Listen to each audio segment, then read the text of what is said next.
À vous? Est-ce qu'il y a une corrélation entre les deux lumières et les deux roues, la roue du zodiaque et la roue des glyphes?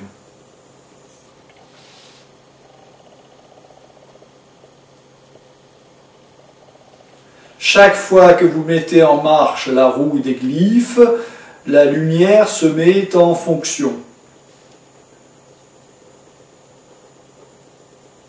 Est-ce que la lumière des socles donc fait partie intégrante de la roue des glyphes? La roue des glyphes correspond au rayonnement de la Terre, la roue des temps correspond à la roue du zodiaque. Donc quand on met en route la roue du zodiaque, la roue des glyphes, la lumière des socles s'allume?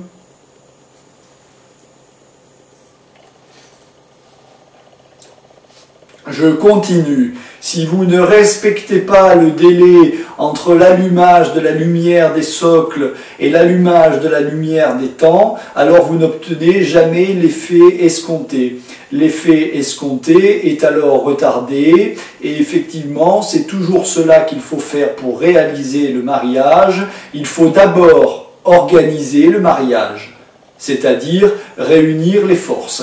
Il faut ensuite allumer la lumière des socles, laisser un délai passer de 5 jours, effectivement 5 jours après allumer la lumière des temps, et alors le 6e jour, il est possible de réaliser le mariage selon tout ce que nous vous avons donné et le résultat escompté.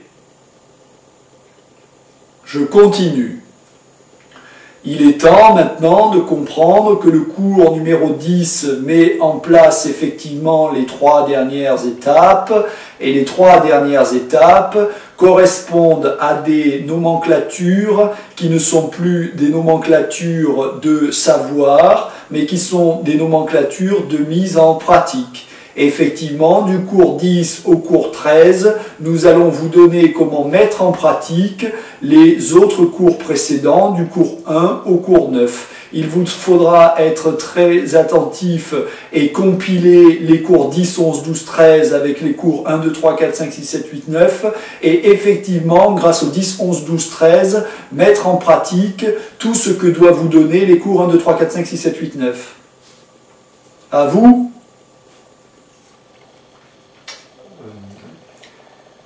Quand vous nous dites que les forces doivent être organisées, vous parlez de nous, qui devons nous organiser quand on travaille à 3, comme ça?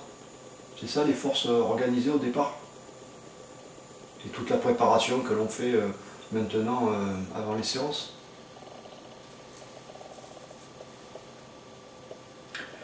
Sachez que mettre en pratique ce que nous vous donnons aujourd'hui nécessite une grande préparation. Et effectivement, l'organisation est à faire pour encourager les forces à venir près de vous. Sachez pourtant qu'effectivement, lorsque vous organisez, vous ne pouvez pas escompter la réunion des forces. La réunion des forces ne vous appartient pas. Ce qui vous appartient est simplement la préparation. Mais la préparation est primordiale, maintenant. De votre côté, oui, la préparation est primordiale maintenant, comme elle l'a toujours été, et vous avez progressé. De votre côté, oui, la préparation est primordiale. Mais ce qu'il faut savoir et qu'il faut pouvoir accepter, et cela pour vous, Jean-Michel, notre assistant qui assistait les sessions, cela c'est que si la préparation est juste, cela ne permet pas le résultat escompté. Ce qui permet le résultat escompté, c'est que la préparation juste va encourager les forces, mais il faut que les forces répondent favorablement. Car effectivement, quelle que soit la justesse de votre préparation, si la préparation est juste, mais que les forces ne sont pas suffisamment encouragées, alors dans ce cas, la préparation sera insuffisante. Et alors, aucun mariage ne sera réalisé. Alors, est-ce qu'on se sert de la roue des glyphes pour encourager les forces? Pour que la préparation des forces soit optimale.